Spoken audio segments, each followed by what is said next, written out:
Denver's urban neighborhoods. He served as the director of the ICHR Center for Urban Leadership, an organization that invests in emerging leaders throughout Denver. Thanks for being here. Our second candidate is Candy Sibaka.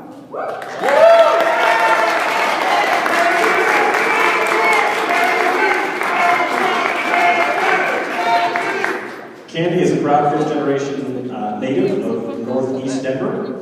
She's a proud graduate of Manuel High School, where she was valedictorian, class president, and one of the first students to be appointed to the Denver Mayor's Commission on Youth and Denver Mayor's Latino Advisory Council. A recipient of the Daniels Fund Scholarship, Candy was the first and youngest dual-degree graduate from the University of Denver Graduate School of Social Work. She is the executive director of Project Voice, a youth development and civic engagement organization that Candy founded at 18 years old. Candy, welcome. Thanks for being here.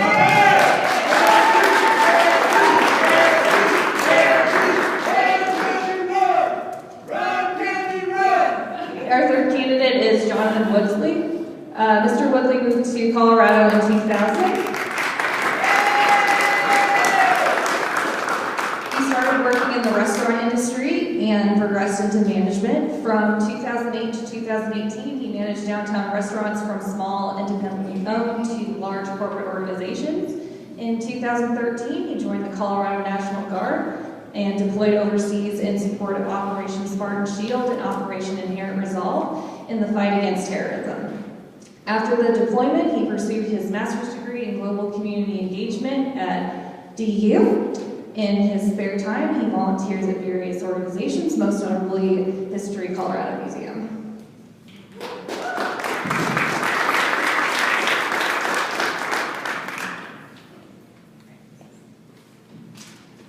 Okay, so let me just say a few words about the format of the debate tonight. So we're going to give each candidate an opportunity for a brief opening statement of about 1 to 2 minutes. The debate will then have 4 parts. The first part, we've identified some important issues in Denver and in District 9. So we'll ask questions and give each candidate about 2 minutes to respond.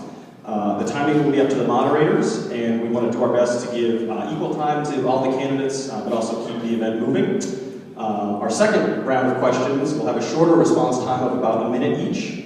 And then the third section of the debate will be rapid-fire questions where we will just ask candidates whether they support or oppose certain issues or policies in the area.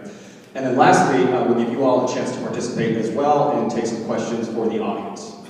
We will have brief closing statements as well for each candidate of about 1 to 2 minutes. And I just want to be mindful of keeping the dialogue respectful tonight and ask the candidates not to interrupt one another and to interact respectfully. So I want to thank everyone for attending tonight. It's clear we have some partisans or rooting interests in the crowd, but we would ask, we're really here tonight to hear from the candidates, so we would ask for silence during the debate. I guess with one exception, and that would be right now. So if you all would again welcome the candidates for Denver City Council District 9.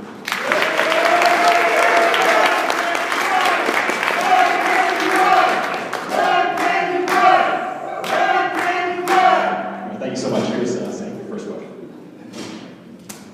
All right, we'll do our opening statements in alphabetical order. Councilman Brooks, can you go first? Can you hear me? Thank you. First of all, I want to thank our moderators. Thank to see you, Denver, and all of the individuals here for coming tonight. My name is Albus Brooks, and I have been serving in this community for the last 20 years. I've raised a family in this community on the other side of downtown in the Cole neighborhood. My wife, Debbie, my son, Makai, and my 2 girls, Kenya and Kaya. We love this community. We've been serving in this community, and we're excited about this opportunity to serve in our community for the last couple of years. I want to say that I want to thank my opponents for getting in this process of running for office. It's one of the hardest things that you'll ever do is run for office. And while we're here tonight to kind of talk about our different visions of the city and what we believe this city can be and become. And I have a vision for the city to truly become an inclusive city. And I believe that we do that by 3 different ways. One, by creating housing for all, something that I've been focused on day 1, getting elected. 2, that we really think about an equitable transit system for all. One, where we move people rather than cars.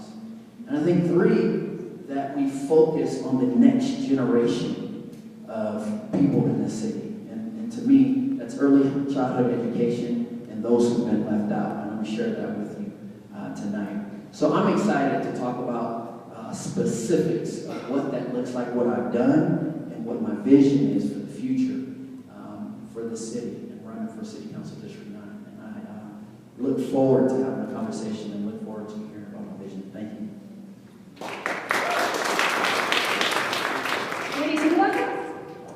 Thank you so much for coming tonight, giving us a little bit of your time. There's no greater joy than rounding out the end of this campaign trail with this group, which I imagine will be the most thoughtful, forward-thinking group of all of the debates that we've had. My name is Candy Cedevaca. I'm a social worker, a policy expert, and a community organizer. I'm a fifth-generation native of this district.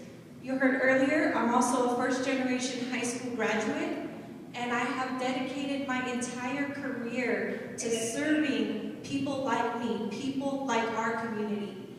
I have spent almost 2 decades of my career working in and with government to make sure that we're creating policy that lifts up the voices that are always forgotten.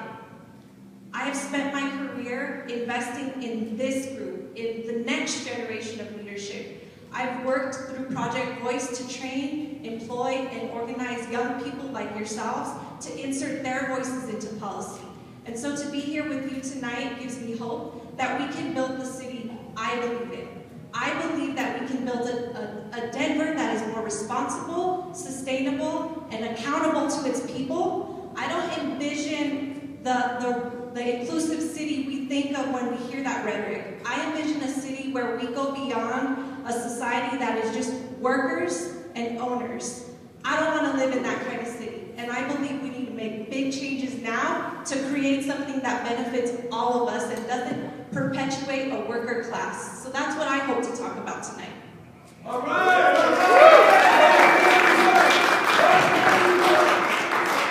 Jonathan Woodley? Good evening, everyone. Thank you all for coming out tonight. Thank you to the tables over there. I love seeing democracy in action. Thank you to the moderators for having us and conducting this very cordial debate. My name is Jonathan Woodley, and I am running for City Council District 9.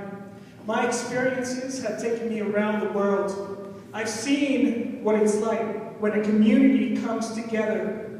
Now overseas, it's much different than how it is in the US. Here, we live in a culture and society that is very individual-minded. Now over across the seas, it's very community-oriented. And these are people that have less. But let's talk about District 9. District 9 is one of the most diverse and dynamic districts that we have here in Colorado. Right across Spear Boulevard, I will presume that 80% of this crowd right now can't afford to live there right now. It wasn't like that 10 years ago, but it's like that now.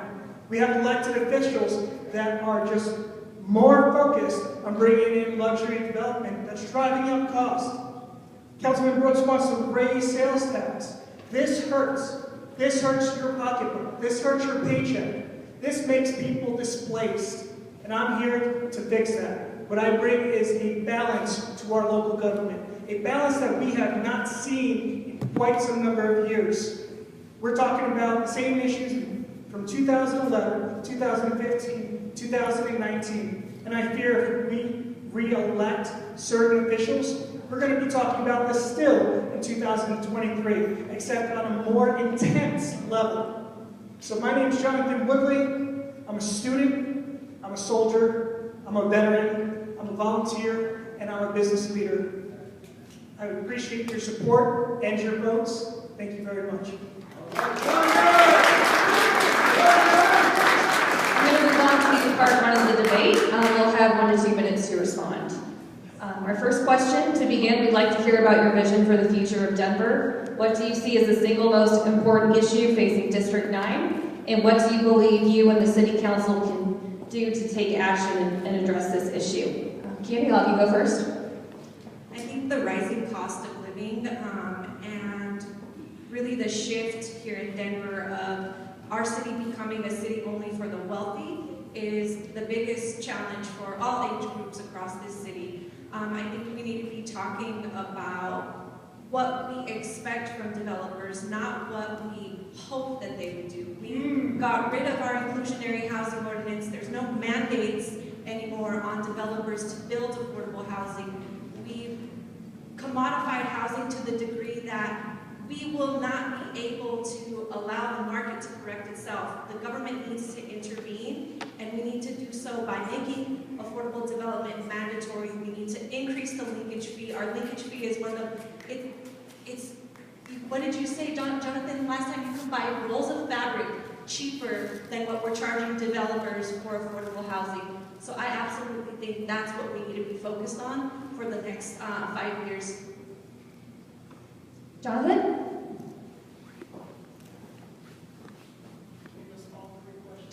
Yes, I can do that. We'd like to hear about your vision for the future of Denver. What do you see as the single most important issue facing District 9, and what do you believe you and the City Council can do to take action and address this issue?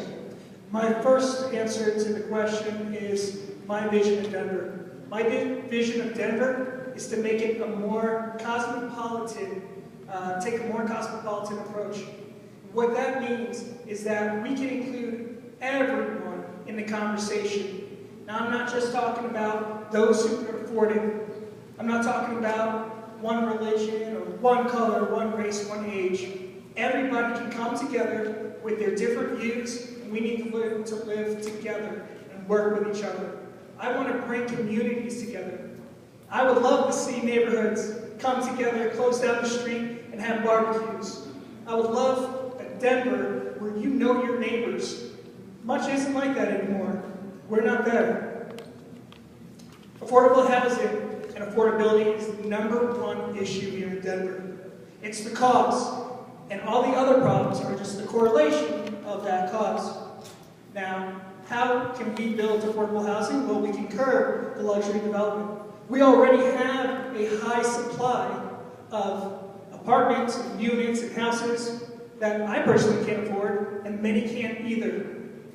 So we need to build these units. How are we going to do it? Well, we can't do it with that linkage fee. That linkage fee, I mentioned time and time again, is 66 cents to $1.55 per square foot. Now, I used the reference of the fabric at Walmart, but then I did more math. A developer could opt out of building affordable housing with 1,000 packs of ramen soup. That's it. That fee wouldn't even take care of 1 month's rent. Now what I propose, and it's a little controversial right now, but it'll bring in tax revenue, is to legalize sports betting here in Denver. The tax revenue alone would bring in tens of millions of dollars to what I want to dedicate to a restricted affordable housing fund, and also use those funds to improve. I'm sorry, can you wrap it up in 15 seconds? Well, yes. The point is, I want to build affordable housing. I don't want it to come from the taxpayers. I think you've been dirty enough. We need to stop the bleeding. You need to keep the money that's in your pocket, and our local government needs to figure out how we're going to get these funds. We need to be creative in how we're doing it. Thank you. Councilman Brooks? Yeah, so my vision for Denver is an inclusive Denver, and this is what this looks like. It's Jonathan McMillan, who's working in our office, who in the summer of violence committed some acts and was in prison for several years. He's the first felon we ever hired on city council, and now he is doing preventative work and violence interruption in our community. That is what an inclusive Denver looks like. It allows the grassroots to connect to the grass tops and be a part of decision making that's going to change our systemic issues in this city. So that's one. Two, check, sorry about that. Two, the #1 issue as we knock on doors all throughout this city that everybody's talking about, 9 out of 10 folks are saying affordability.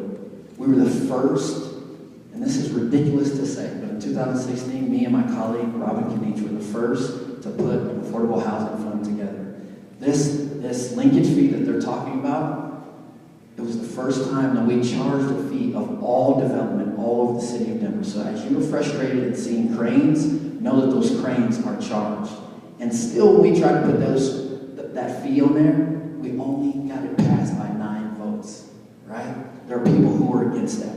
So as it's easy to criticize, it's much harder to get 9 votes on city council.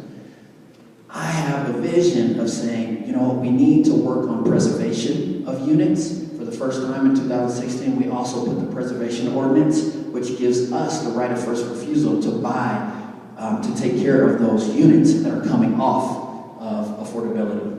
The other thing that I think is an idea that no one has talked about is making sure DPS, City of Denver, and all their land that they're using starts to be, comes together for bakeable land for future affordable housing. I think that is a way for us to build more in the future. And so that's what I want to see, and those are the things that we're going to start doing. Thank you. Thank you. So we'll start with Jonathan on this question. And in this election, voters will also consider the Right to Survive initiative, Initiative 300, that would reverse the camping ordinance, which bans tarps, sleeping bags, and tents in public spaces. Do you support this initiative, which would overturn the so-called camping ban, or what ideas do you have for addressing homelessness in Denver? This topic is at the forefront of this election coming in May. It's a little sad to me that it's finally garnered so much attention. Our homeless community continues to increase year by year by year. And of course, it's because of affordability. It's because of displacement. I do not support the camping ban. I believe the local government categorize homeless as being just drug users, ingestion users, and vagrants, and people of mischief. But that's not what our homeless population is.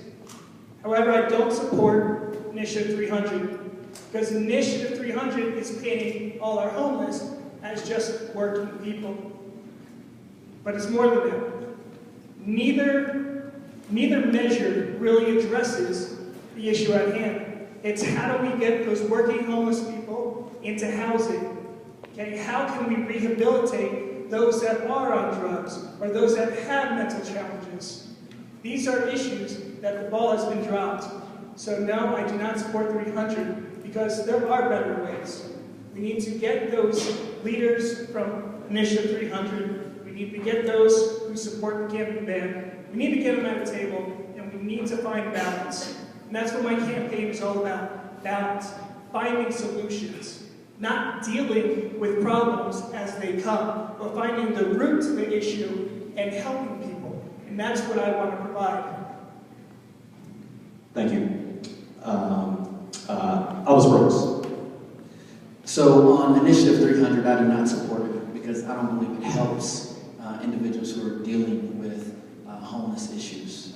I support Caring for Denver because it directly puts $40 million into mental health services. What we need is more resources for our folks who are struggling. We don't need issues like 300. And so the other thing you said, 300 overturns the camping ordinance. 300 overturns the major encumbrance ordinance, which allows blockage in our right-of-way. 300 overturns park curfews. 300 overturns a number of laws that we're still doing a legal analysis of. What we need to do is housing first. We have been putting, for the last 7 years, 1,000 individuals experiencing homelessness in the permanent housing. And that is what we need to be focused on. I regret that the camping ordinance has caused this ideological divide in our city. And there's a larger conversation that we need to be having about that. And so I'm committed to find a sustainable funding source for our homeless resources in our city. And I'm committed to working with folks like Homeless Out Loud and other folks who have an ideological issue with a lot of the city leaders in the city so that we can come with issues. Everyone believes that housing first is the answer. It's a national best practice. Let's do it. Thank you, and Kenny. I'm the only person in this race that is supporting the 300. I think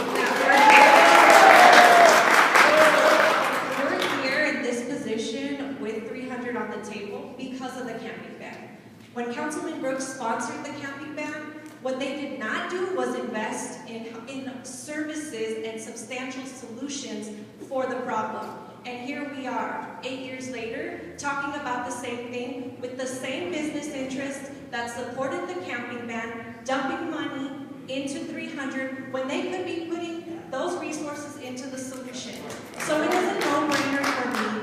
I do not buy into the rhetoric that the people who are homeless, are lazy, are not doing X, Y, and Z. 60% of them are working. 10% of the students on this campus are sleeping in their cars, which is illegal under the camping ban right now. And so in order for us to really confront the issue and start talking about the solutions, we need to decriminalize homelessness. We need to stop spending scarce resources on policing and enforcing the camping ban, and I think this is the first step to getting us there. And then we need to invest the resources that are needed to address the problem.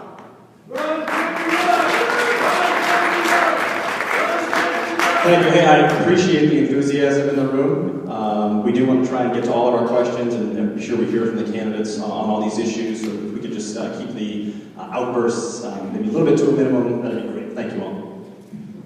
Question 3, affordable housing is at a record scarcity in Denver, especially District 9, which has undergone transformative gentrification.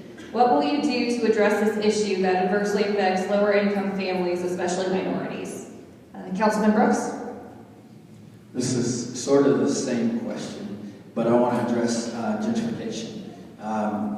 From 2000 to 2010, 80205, a major zip code that I represent, had more gentrification. It was top 10 zip codes in the nation of gentrification. And so what we saw was we were not building enough housing. In our district, we have 5,402 housing units for affordable. That's mixed in with low income, homeless housing, moderate income housing. Since I've been in office, we have built over 1,800 units in our district.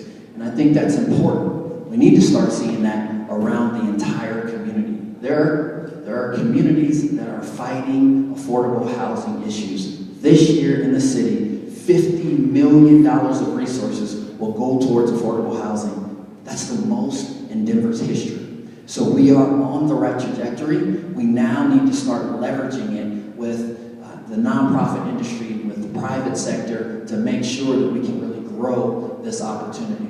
We also need to make sure that we are listening to folks who are actually in this housing. We're starting to hear about a lot of the leasing agencies and things like that they are not able to stay in their housing, and that's one of the reasons why we started and put together a fund in the city and county of Denver to make sure that folks do not get kicked out of their housing, and we provide legal aid and legal assistance for the city council, and the mayor has put money into that as well. So I think those are some of the things that are important. Thank you. Candy?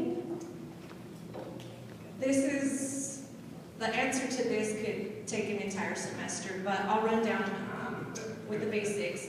Gentrification is not a natural process. This is a package of policies that reorient cities away from serving their people to actually generating wealth for wealthy and corporations.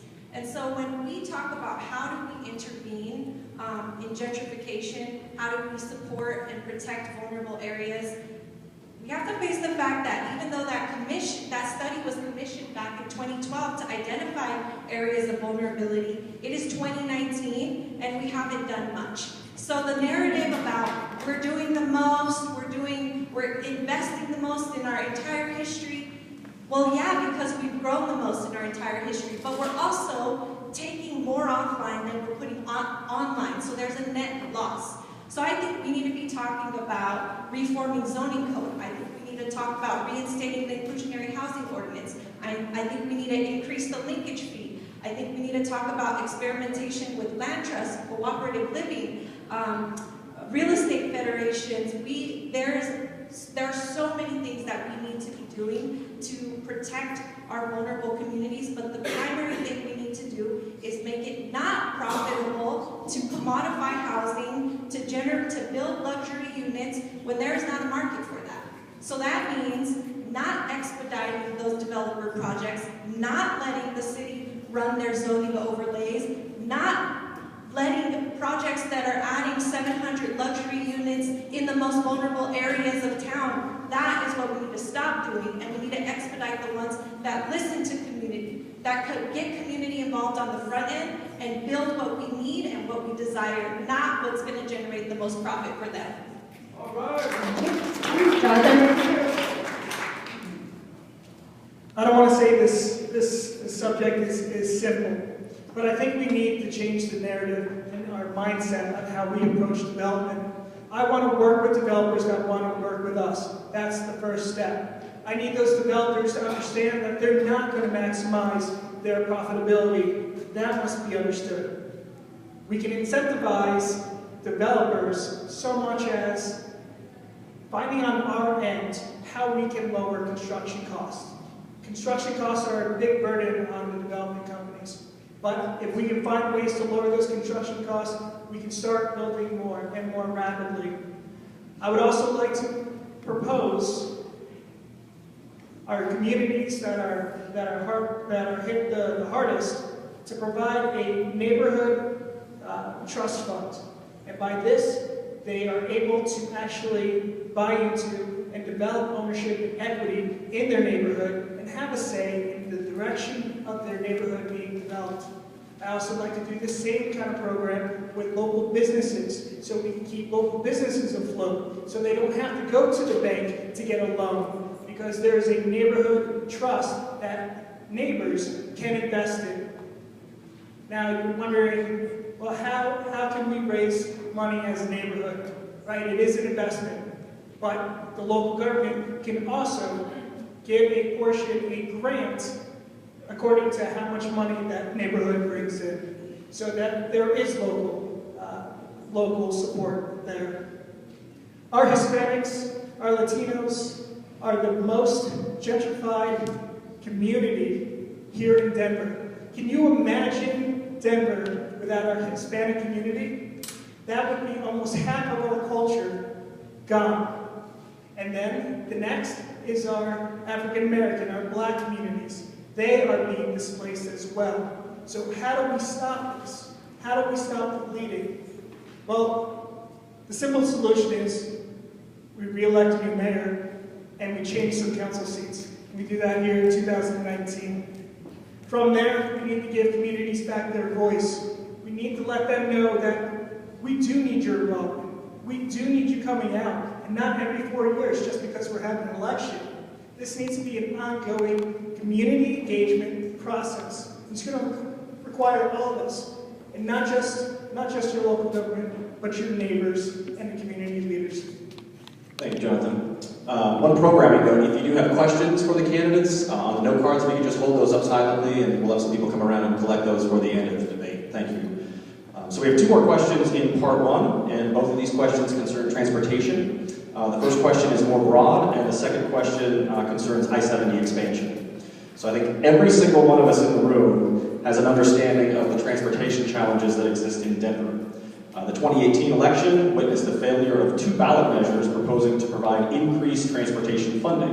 What do you view as the most significant transportation-related issue within District 9? And do you see any viable solutions to address this issue? And Candy, we'll start with you. Yes, my favorite one. So I-70's expansion really is what catalyzed my involvement in community issues because I live 3 blocks away from the proposed expansion. I think that those two measures at the state level failed because the broader population recognizes that if we're going to waste our money on projects like I-70's expansion, our most expensive infrastructure project in history, then we can't raise taxes and give a blank check to our decision makers who are obviously making decisions that are not in our best interest. With the I-70 expansion, for the next 35 years, Colorado, all of us, will be paying 50% of our Bridge Enterprise Fund for 2 miles of highway in Denver for a 1950 solution that will induce demand, increase pollution and congestion in our neighborhoods. There are so many other civil rights and environmental justice issues with that project, but I think the real issue in District 9 is that there's never been thoughtful planning on Denver's transportation system, not our street grid, not our mass transit system. When you look at our street grid, we don't have a connected street grid. In many of our neighborhoods, we're trapped. We can't cross over to other neighborhoods. I think we need a connected street grid. That's the first step. Our mass transit, we're relying on the state to fund the needs of an urban area. We're never going to get what we need when we're relying on a regional transportation district to do that. We need a three-tiered approach to public transportation in the city of Denver. We need to use RTD as a supplement, but not the sole source of public transit and transportation. We need to have our own Department of Transportation that we own, operate, and control here locally, and we need to partner within the private sector that hasn't figured out with shared lines and lift lines. But I think that we also need to understand that that too needs a real vision that's connected. In large cities that have functional transit systems, their maps look like grid paper. Neighborhoods connect to neighborhoods. In Denver, our transit map looks like a wheel with spokes. And so that is the problem. We're concentrating everything in the city, and to get anywhere in the city, you have to go downtown first. And so those are some of the problems. I could go on for a while. We'll have one more transportation question, so you get a chance. Thanks, Candy. John.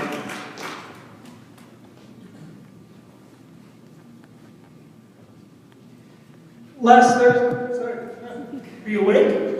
Can you hear me now? Last Thursday I had an opportunity to go to an event. It was called the Denver Mobility Race. Now, the invite was extended to all the candidates, all the mayoral candidates and all the district candidates, but not everybody went. So I represented District 9 and we represented well. The glaring concerns were not within the 1 mile radius of downtown Denver. The biggest concerns was everything from 1 mile to about 3 miles outside the city. And these are the areas that have been left behind as far as transit and our transportation. And I'll tell you why.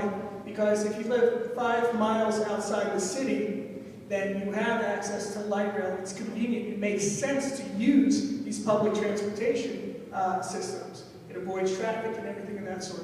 If you live within that mile of the city itself, it's easy to walk, bike, maybe take a scooter. But if you lived in that little area of opportunity, right, to where it's probably a better idea just to drive. I'll get there in less time, or it's more convenient. We noticed that the accessibility of the transit system just wasn't there. And the frequency of service wasn't there either. So we do have outdated routes and routes for the bus lines. If you've ever ridden the bus, you notice that, well, maybe one bus lane or bus stop will be right here, but this bus has to cross 3 or 4 lanes just to hit the next light to take left. That's not efficient. So we need to build up our efficiency in our public system. We need the frequency to go up so people aren't waiting 30 to 45 minutes to almost an hour just to use the bus. The rates also increased. It is more expensive to use public transportation in Denver than it is in the rest of the country. Why is this? Especially when it's a system that is underutilized. The most unutilized public system in America. Now, in my vision, what I would love to see, but it probably won't happen, is we go underground. We have automated transit. That's expensive. We need to raise the funds. So then we need to figure out how to do that. But that's another talk for another day. Thank you, Jonathan. Albus. Yeah, so you're most frustrated when you're in your car and you're congested. And individuals all over our district have been saying this. And we have a Denver Moves plan.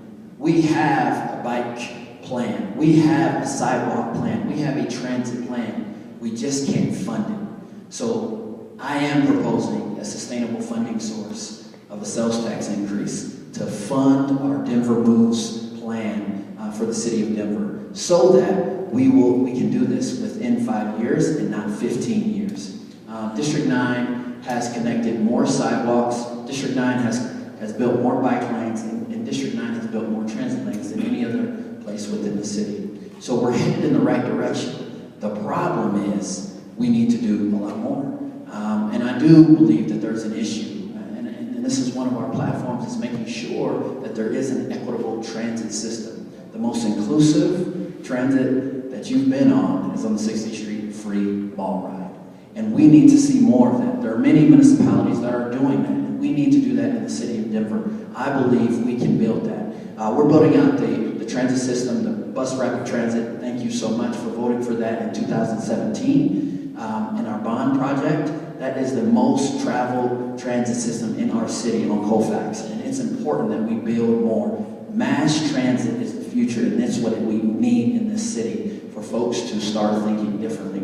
I go to neighborhoods all over the city, and a third of the people are ditching their cars for transit and different opportunities. That's why we need to invest in it now, and the time is now for us to do it. Thank you. I have another question specifically related to the transportation and the I-70 expansion. Many residents of Globeville, Auraria, Swansea have expressed concerns about the I-70 expansion that would seriously alter their communities. First, do you support the I-70 expansion initiative? And if so, how would you plan to mitigate the downsides for residents, including increased pollution, health inequities, and resident displacement? Jonathan?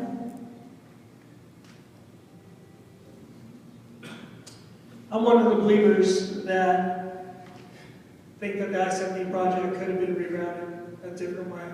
I feel that Globeville, Auraria, Swansea has endured so much pain and so much. They really are the stepchild of Denver, and it shouldn't be that way.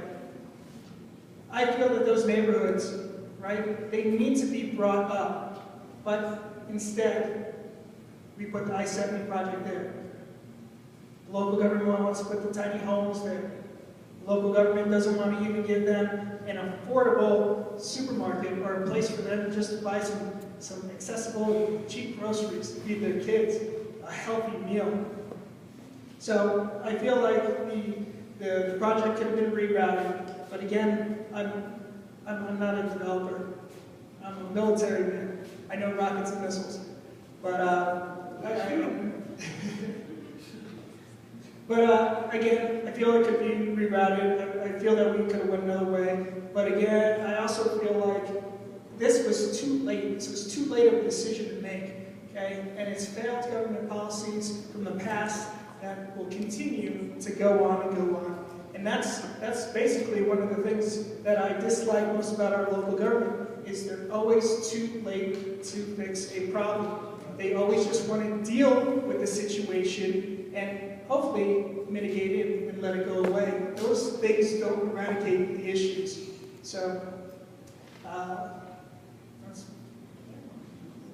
Thank you. Councilman Brooks? Yeah, this is one of the toughest issues that our city has faced. And in 2015, I got the opportunity, I was elected in District 9 and elected to represent Globeville, Swansea. Up until that point, a 10-year study for the EIS had been happening on I-70. Let's be very clear, I-70 is a federal project. I-70 is managed by CDOT. And so I-70 is a project that is happening to the city. I live 9 blocks away from I-70, so the expansion of a highway next to my 3 babies is not the best idea. But it is the idea that we're left with. So that's why we worked hard in District 9 to make sure we have the largest community benefits agreements in CDOT's history. Up to $30 million for housing, up to transformation of the Swansea School, protection of neighbors in the nearby community during construction, and things like that. So I think it's incredibly important that how do we use this situation for the benefit of the community? And those are some of the things that we've been working on. We think now is how do we deal with environmental sustainability and dealing with that? And so we need to build relationships with the state, with the federal government to make sure that there are protections in the Auraria Swansea community, Globeville Swansea community. For that to happen, we need cooperation from Commerce City as well, with Suncor and issues like that. This is very complex issues, but the city is committed in our Department of Environmental environmental health to make sure that we're protecting this neighborhood. Thank you. Thank you. Candy?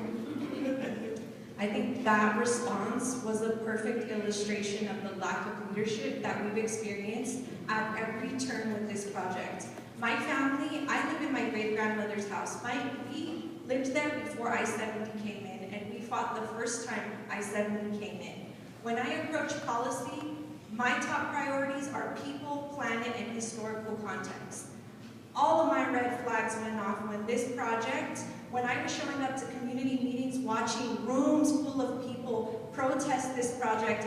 Yes, the dialogue had been going on for 13 years, but that was because people did not agree on the solutions that were being put on the table. And then at the last minute, through an intergovernmental agreement, that is the city, the state, and the Federal Highway Administration, a solution, a preferred alternative was forced on us. It was a solution pulled out of the trash, a solution that was thrown in the trash 10 years prior, and it was pulled out, and we were told that that was the solution that we were going to get. That was the solution our city was going to get behind. The city had a very strong role to play in that because they owned 46th Avenue under that bridge.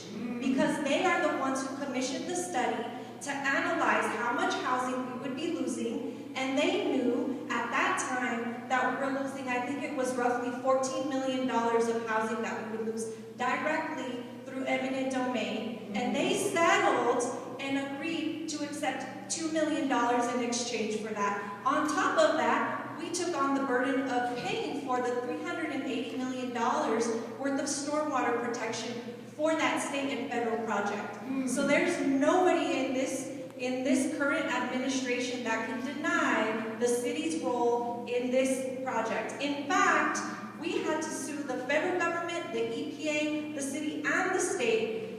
And even in those judges' decisions, we were told that it was a thinly veiled subterfuge, that the city was directly connected to what was happening, that the city's drainage projects throughout our district for Platte Park Hill and City Park Golf Course and Park Hill Golf Course were all directly connected to this project that is being called a federal project. So I have been at the front leading our community through these lawsuits, demanding basic things like air monitors, health assessments, and we're still fighting to this day on the noise, on the construction, on the road closures, and our city council person will tell you that he had nothing to do with it, but check out campaign finance reports because he's taking money from everybody involved in that process, including Kiewit, including their lobbyist CRL, and including their attorneys who fought us when we were asking for some noise ordinance protections. Thank you, Candy. So in order to ensure that we do have time for questions from the audience, we're going to shorten part 2 a little bit. But we've got a couple questions here where we'll ask the candidates to shorten their answers just a little bit. But I really appreciate how great you all have been doing on timing. So thank you all for that. So whoever wins this election will represent a very diverse district. So we'd like to hear your thoughts on how you would go about representing all constituents, some of whom may have conflicting interests. And we'll start with Alice. Yeah, so I've been representing the most diverse district in the city for the last 8 years. And so whether it's dealing with individuals who are in the gang community, dealing with single mothers, dealing with business leaders, dealing with developers, dealing with community leaders, most of the folks, all of those in the unions, all of those individuals, number one, support me. But number two, I've had conversations with them that are entirely different and very difficult to figure out. And so I have led successfully in making sure that folks can come together and find consensus for the good of community. And we've seen that happen. And these are some examples of what I talk about inclusive development and inclusive opportunities. We took Douglas Bruce, the same Douglas Bruce that put Tabor together. He had been killing our community with his property. We got a chance to find his properties, sell it to the community, and now we have a community benefits agreement with this development to make sure we have a mixed income community that's going to provide services to the community.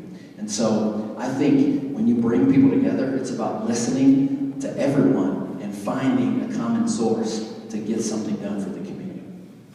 Thank you. Katie? Again, let's be clear about what lifting up community means.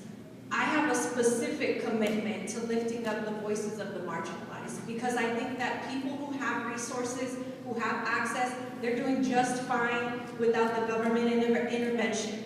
I think that we have a responsibility to lift up the bottom, and that would benefit all of us. We've proven our ability to work across groups. We've proven our ability to get things done with our lawsuits, with our community land trust, with all of the concessions and mitigations that were included after the lawsuits, uniting community across community for these issues.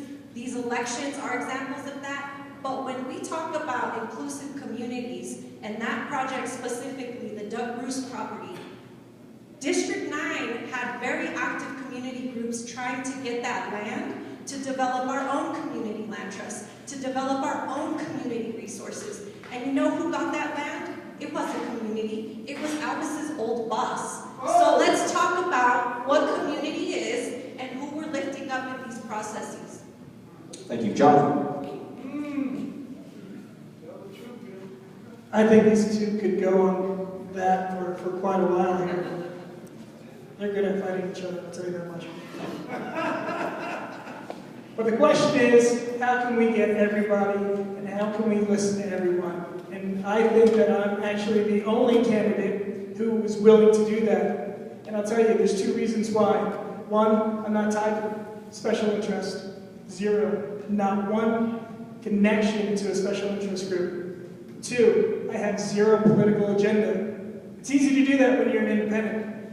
Now, I'm affiliated as an independent, and that's because I'm just looking for the best solution possible to help my community. That's it. And that involves every single person, every single type of individual. That includes you, your neighbor, and your neighbor.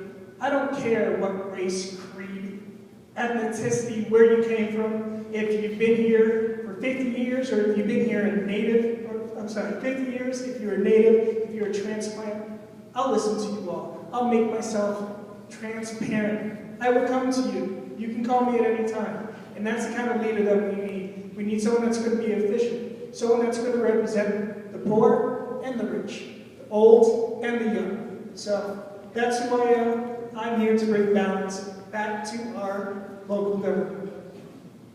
Thank you. I'll move on to the next question. What do you believe the city's role is in incentivizing economic development in District 9? How should the city best balance continued development and quality of life? Candy? Right now is not the time in our city's history to need to incentivize development in our city.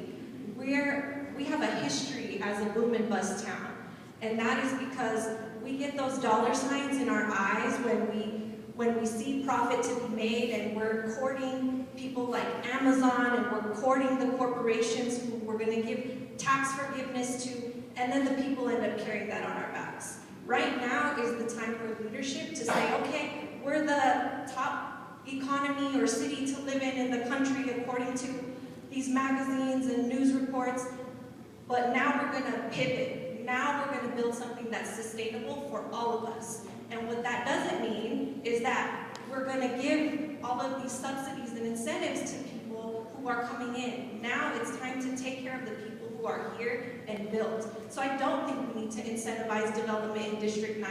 I think we need to start talking about how do we spread the burden of growth. All right. Thank you. Jonathan? Got the deal for us here. My sentiments are very similar to that. I don't feel like we need to incentivize developers. I don't feel like we need to incentivize corporations. I think we need to shift the focus back into our neighborhoods, have them build equity and ownership within their own neighborhood. As far as small business, I'm a big advocate for small businesses. I feel that neighborhood businesses are pretty much the center stone of what a community can actually be. a place that actually can bring communities together outside their homes, to make them get up from their own mobile phones on their couch or watching TV, to actually bring communities together, and that's what small businesses can do. When we incentivize corporations, what we're telling our small businesses is that, well, we really don't care about you because you have a shelf life of maybe 2 years. And I want to change all that. So I want to put our focus back on the communities, focus back on our small businesses, and it can be done. And the way we can do this is lower the cost, especially for businesses. They pay over 40% in property taxes. They can't afford to even have the units available to have their businesses. Their overhead is through the roof after they just pay their rent. And then they also have to pay their employees. So, Councilman Brooks? Yeah, and can you restate that, because you said economic development incentive, right? Sure. So I just want to be very clear. I cannot believe that we would miss this. There's a disparity done by the Office of Economic Development that shows women and minority-owned businesses are not involved in business opportunity. So black, brown, and women businesses would be my focus and is my focus. And it's one of the reasons on Welton we have over 60% ownership of black ownership on Welton. We're getting more businesses on Welton of women and minority-owned businesses, and that's where I would direct my resources for Office of Economic Development. Equity means this: that which was lost is repaid and invested in. And so the things that was lost in 5 points in the 30s and 40s, when we ridiculously decided from a racial perspective to redline it, we need to invest back in, because black companies, black families, and black organizations, they actually lost wealth. And right now, they make up less than 1% of economic opportunity in the city. That's what we need to do. Thank you. All right, we'll move on to part 3. This is the rapid fire round. Basically, we'll briefly state an issue that's affecting Denver and ask you to raise your hand if you agree, raise your hand if you disagree, or raise your hand if you don't have a position or if you're unsure. No, you don't need a mic. All right, so the first issue, in addition to the candidates on the ballot, Denver voters will also consider decriminalization of psilocybin mushrooms. Raise your hand if you would support Ordinance 301, which would decriminalize mushrooms. Raise your hand if you oppose. Never mind. what about crack?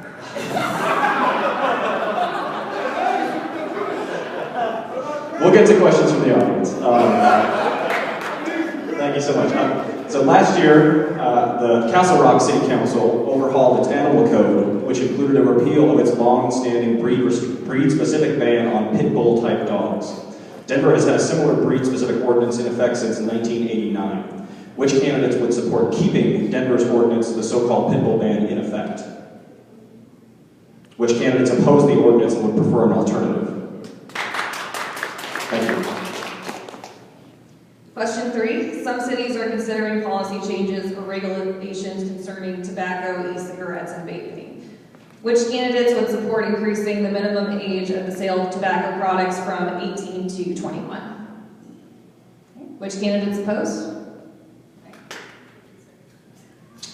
In 2016, Denver voters approved Initiative 300, allowing social consumption of cannabis via a licensing program for public marijuana consumption at qualified businesses. As a pilot program, the City Council voted in February to remove its sunset provision. Which candidates support these measures permitting public marijuana consumption? Okay. The City Council recently amended rules regarding scooter use to clarify where scooters can and cannot be ridden. Which candidates support greater regulation on electric scooters such as this? Lawmakers in different levels of government in Colorado, including Denver, have recently considered political and public health consequences of establishing supervised use sites for intravenous drug users. Which candidates would support establishing a site like that in Denver? Which candidates would oppose? Thank you. So we're moving on to audience questions now. We've selected questions based on which issues have been the least covered. Right? The first question, do you have a plan for improvement of walking and biking infrastructure? Candy? Yes, I think it goes back to what I mentioned earlier about vision and connecting our street grid and making sure neighborhoods connect to neighborhoods. Right now, a lot of our bike lanes, like other lanes throughout the city, are lanes to nowhere. And so I think we need a comprehensive vision and an understanding of how we connect our city in a walkable and bikeable way. Councilman Brooks? Yeah, I talked about this a little bit, but we have a Denver Roads plan that connects our entire city through bike lanes and walkability, and so I support that, but I support making sure that we actually fund the plan that we have, that the community has worked so hard to put together. So that's how we do that. Yes, I do have a plan. The plan is a major overhaul to our sidewalks and bike lanes. And the reason why we don't have money for this project is we haven't even focused on it before 2016. There was zero money going into bike lanes and sidewalks. So now it's an issue that we're going to have to deal with today and tomorrow. In order to do that, we will need the funding. And this funding, I believe, is available. We just need to reallocate money that the city already has in its budget. Thank you. Okay, this one's short and sweet, and we'll start with Elvis. What is your opinion on Hancock, Mayor Hancock? Can I talk? Okay. Mayor Hancock, I think, has served in the city, well for the last 16 years, and most of the issues in this city that we've been able to accomplish in District 9. One of the reasons that we passed the first major housing fund. One of the reasons we have our park system, invested in our park system. One of the reasons we passed the largest bond to make up for the issues in our city is Mayor Hancock. And so I support Mayor Hancock. Thank you, Candy. I'm very disappointed in Mayor Hancock. He was one of my first bosses and someone I looked up to for a very long time. And since coming back to Denver, I have been deeply disappointed in his lack of leadership. I feel like coming from the same high school, the same community, he has forgotten who he said he was going to serve. And so, yes, very disappointed. Thank you, and Jonathan. When it comes to vote for a new mayor, I will vote for a new mayor. I feel like Mayor Hancock is a one-race pony. He has a vision that's just fully on economy and how he can help his partners and his special interest groups combine to make this city more less inclusive and more exclusive. So I feel like Mayor Hancock and some of the council individuals we have lost their way and forgotten where they actually came from.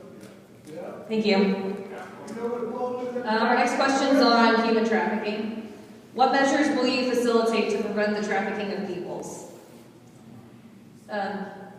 What measures will you facilitate to prevent the trafficking of peoples? Jonathan? Human trafficking is something that we haven't talked about here in the debate, but it's something I'm passionate about. Again, I've been all over the world, and this is a big, big issue. I've heard, and this could be just rumors, that even from previous administration, human trafficking in Denver, here it's actually a big market, but it's not focused on. It's swept under the rug, and it's kept from the Denver public.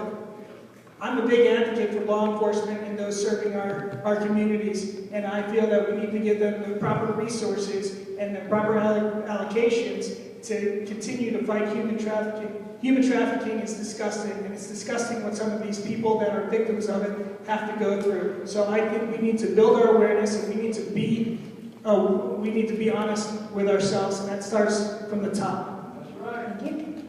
Councilman? First of all, I want to say, whoever asked this question, thank you. It's a big issue, and it's at the height during our National Western Center. We have met with our DA's office dealing with this issue, and if you don't know, our district attorney's office in the city of Denver is a little tough because although we pay for the salary of our district attorney, it's a state-run issue, so we share costs. I do believe that we need to beef up that entire agency within the district attorney's office to begin investigations of sex trafficking, especially during that week. We have over 700,000 visitors for 2 weeks, and it is at the height of Denver at that week, and we need to come down on it. Thank you. Candy? Yeah, I think Denver's shift to become more of a tourist attraction and a tourist city than a livable city is making us vulnerable to these large events or global attractions that make it easier for that to happen here. While there are some who would want a special unit that's specifically addressing the issue, I think that this is bigger and it requires basic training for all law enforcement, all public safety, and I think some of the general public are still in the dark about what this looks like and how to identify it when you see it happening, and even young people don't know what it looks like to be sucked into that. And so it's a broader campaign. I think we have a responsibility to use our platform to advocate for stronger protections and more meaningful solutions at the state and federal level, and I think that's what my role would be, but I would absolutely love to make sure that our local public safety agencies know what they're doing and how to identify it. Thank you. What we do as a city council member to address hiring issues, particularly for the homeless population, and we'll start with Candy this time. Hiring, yes, especially the homeless. I think we need to be more intentional about making that a priority. I've been talking a lot with people who are on this opposition of 300, and there are a lot of people in the business community on 16th Street Mall, the Downtown Denver Partnership, who are dumping money into this. Meanwhile, I've met with our friends in the Colfax bid who have recognized the issue and decided to employ those who are homeless to solve the problems in their area. I think that would have been a great solution for 16th Street Mall, but even more broadly, I think we need to be talking about housing again, because it is a challenge for most people who live on the streets to get a shower, to have a phone number, to have a mailbox, to have all of those things that we take for granted when you're interviewing, when you're looking for jobs, when someone is looking at a resume that doesn't have an address. And so it's about building the type of housing that provides those wraparound supports in a continuous, holistic way. And so it takes us right back to where we started with that housing question, but I do think that we could beef up our discrimination protections as well. Thank you. Jonathan? There are many employers here in Denver that will hire the homeless, but Tammy's right on some points that in these interviews, they need to have the proper clothes. That's why non-for-profits like Impact locally, they have a wonderful store that people donate their clothes, and people that need them can come in without charge, and they can get these clothes that they need, whether it's business attire or anything for that matter. So as a local government, what I would like to do is to provide some funding to these non-for-profits that are actually helping people and helping these people get these jobs. And Candy's right, the sanitary issues, the clothing, we can help people. We just need to put the resources and build the awareness around that. There are plenty places in Denver where the homeless or those less fortunate can work, and we need to just get them to those services. And there is a personal commitment or a personal responsibility that our local government has to help these individuals. And Elvis? This question excites me because we got the opportunity to kick off our Denver Day Works program in the city for the first time, where we employ those who are experiencing homelessness. And I think that's a great start. But now we are investing billions into a highway, billions into National Westerns, billion into Denver International Airport. And we have a Work Now program where we are focused on formerly homeless and those with felons. And I believe that's the real opportunity. Construction opportunities for the next 10 to 15 years in this city are going to be incredible. And so developing apprenticeship opportunities so folks can walk alongside in construction deals and get paid. And then at the same time, start making more than a livable wage to be in this city is something that I support and something that I want to start codifying in deals that we do in this city. And so we have negotiated many of these contracts, working with Councilwoman Kenichi and Councilwoman Ortega, but I think there's many more opportunities that we can do in the city. I'm excited about it. Thank you. Next question. How will you deal with congestion on 40th and Clayton, permitting growth of 700 units? Jonathan? Actually, I think we should let the councilman answer this first. Okay, Councilman Brooks? Well, seeing as this is an open public, comment that we will have in 30 days, we just had this conversation last night. I'm not going to make a decision on, because it's a quasi-judicial state, and I can't make a decision on if I support it or not. But last night I made a motion to delay the conversation to make sure that the community has enough time to put together a community benefits agreement that the community agrees with the developer. And so that's something that I support. We're getting a mediator as well to make sure that this is codified and that can come before City Council on May 6th so that we can have a vote. Jonathan?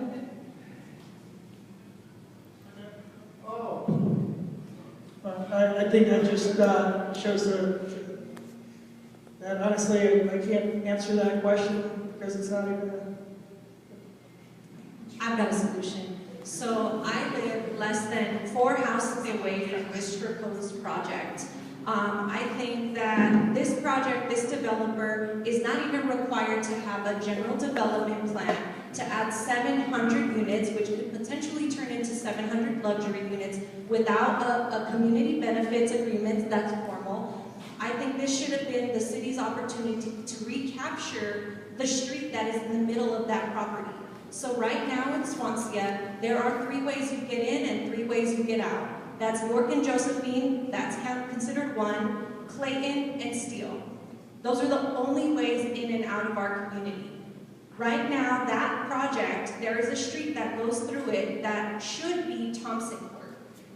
With this rezoning, the city should take advantage of the opportunity to reclaim that through eminent domain for public use, to be able to give the neighborhood at least one more way to get in and out, especially now during the extreme amount of construction that's happening in the area. That's one solution, but I think that permitting and streamlining the construction permits that are being granted in that area have to rise to the top of priorities in the city, because what's happening there right now feels like a war zone. It feels unsafe, and it is unsafe. If something were to happen on 46 and the train is down, people cannot get out of my community. And a rider can't get in. Thank you. So we have 2 more questions from the audience. The first is, what measures will you facilitate to impose a living wage in Denver? And we'll start with Jonathan. Again, I feel our local government does things a little bit too late. Now, the city workers just got a $15 an hour raise. And while our local government thinks that they should be applauded for this, it's late. And in fact, it's not even $15 an hour until 2021.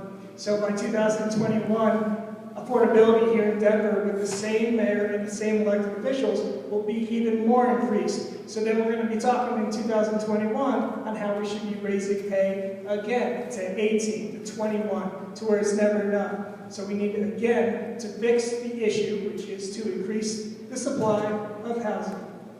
So as far as raising the minimum wage, I do think it's a local issue. The issues here in Denver are different than the issues maybe in El Paso County or in Adams County or Arapahoe. We need full control of what we can allot as far as minimum wage going up here in Denver. I think it's necessary. However, I think we need to do it sooner than later because we're already behind the curve on that. Thank you. Candy? absolutely local control of minimum wage, and I think we've got to go far beyond $15. I think we should be basing it on the cost of living. And so with other things the city could do, kind of connecting back to helping those who live on the streets get jobs, I think we have to use our leverage as a city to partner more creatively. People who are working with a caseworker and are homeless, they should have a card that's similar to a student ID that gives them free access on public transit, that gives them free entrance into rec centers or showers. Rec centers can open up early for showers. We need to be more creative about what we're doing to make this city livable for those of us who will be making minimum wage, even if we increase it, because there are still things that will need to happen after local control of minimum wage increases. And Alice? Yeah, so right now there's a state prohibition on local control, but the bill is in front of the state right now, and we're hoping that it passes. Once it passes, it will give the city the ability to set up local control of wage. And I think one of the protections that I want to see is for small businesses which have employees less than 15 folks. And I want to say protection for tipped wage folks. I think we got to be very careful when we talk about our small businesses. The small businesses, our coffee shops, our things like that are barely making it. And while I support an increase, we do not want to hurt our small businesses. The other thing that I would say is that we as a city, a lot of us have worked hard on the minimum wage, and I'm glad we got to 15. But right now we have a fund balance of 15%, meaning it's over $400 million. And so there are some investments that we can make into our workers of more. We didn't have enough support on council to pass that, but it's something I support. Thank you. This is our last audience question. Do you support Denver becoming a sanctuary city? Candy? Yes. Councilman? Yes. Jonathan? We can't even take care of our own homeless. So I would love if we did a sanctuary city to where we have a program for those that are for it to be sponsors and develop an actual sponsorship program. Because if we just become and call ourselves a sanctuary city without any direction or any organization, they're just going to be on the street, increasing our homeless population. So if you bring organization and structure, then sure. Thank you. And now we'll move on to closing statements, and we'll go in reverse alphabetical order here. So we'll give each candidate about 2 minutes, and we'll start with you, Jonathan. Again, I'd like to thank everybody for coming out here tonight. I think you showed a community commitment by being here, and that's something that honestly I would love more and more from our city and from the residents that we have. Local municipal elections do not garner the attention that some of the national media and national elections will get. So I'm very appreciative of you taking the time out to be here. Again, thank you to the moderators. A couple issues that we didn't hit on that I'd like to cover right now is one, I'm in full support of the Senate Bill 225. If you don't know what that is, it's local control on renters protection. And I am for that. I am for limiting the amount that a landlord can raise on its residents. Now, residents here in Denver, there's a lot of renters, but they're not being protected. A lot of them are being displaced. And if they live in the city, they're having to be pushed out, just like people that have homes here. They're trying to get, they're also displaced as well. So I am for this Senate bill. Look it up. It's 225, and it's for renter protections. I'm also for putting regulations on application fees and processing fees that landlords provide. It's a scam, and most of the time it's non-refundable, even if you don't get that unit. So what I bring to the table is a balance. It's a balance that neither one of my opponents can bring. And what I mean by that is I want to include everyone. Everyone deserves a seat at the table.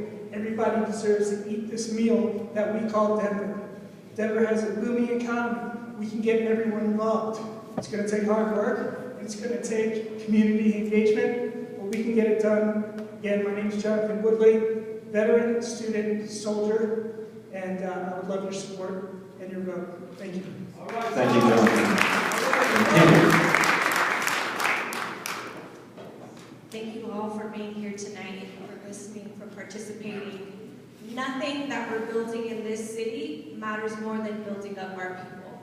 I'm not here tonight to walk a line or sit in the middle or balance my comments about what this city needs. I'm here because we need radical transformation, and you all being here is what we need us to get us there. This is not a movement that serves the people who don't show up. This is a movement that serves those of us who show up. In a city with 26% voters who show up for local elections, we are allowing a certain slice of our population to make decisions about our everyday lives that might not fit in alignment with what we want and what we believe. And so for this district in particular, we have an even lower voter turnout rate than that. We must show up, participate, and demand that we are in control of this city. We must reclaim land, labor, and resources and distribution of those resources for communities.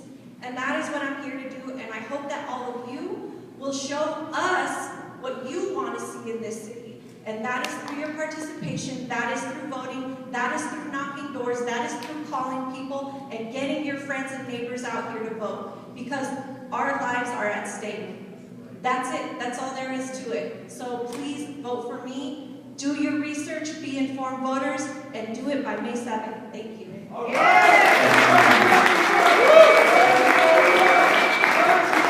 And notice, thank you. Thank you all for being here. Thank you for our moderators.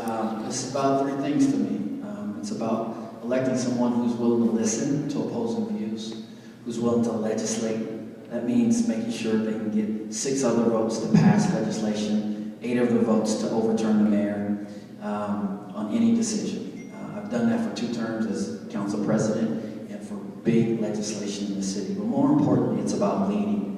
It's about leading on really, really tough issues. So here is what an inclusive Denver is all about. It's about my brother, Sherrod Kendall, who 10 years ago I got the opportunity to be with at East High School.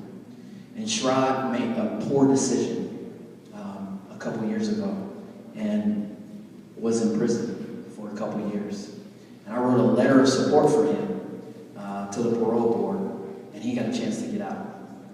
Sherrod is now out of jail. He's connected with his family, and he is now a part of, he has housing, and he's a part of the success of Denver. He is gainfully employed, and he has a vision for his life. See, I don't want to limit the success of Denver. I want to harness it for the Sherrods of the city, because when the Sherrods of the city are successful, we all are successful in the city.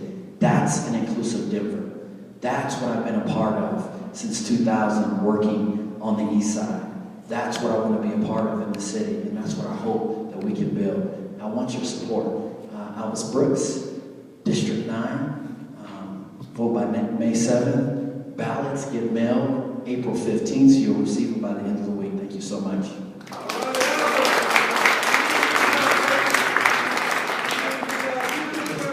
Our most sincere thanks to the candidates for being here. I think it was a really informative and respectful debate. Thanks so much to the audience members for being here as well, and I think the organizers have just a few concluding comments.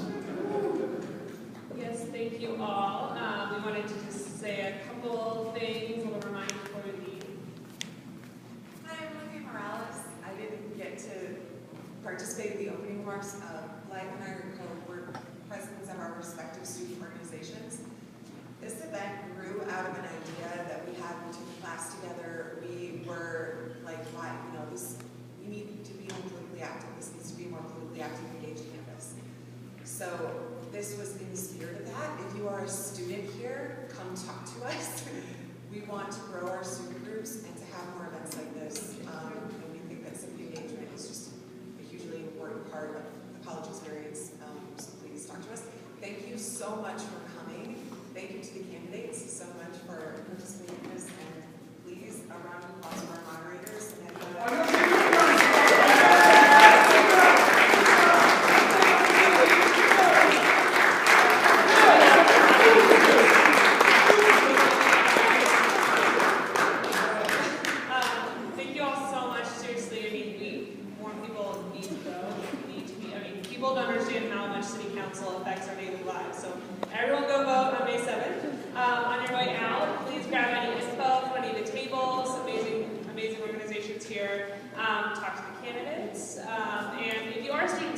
on the sign-up list on the welcome table for one of our organizations if you want to learn more. Thank you all.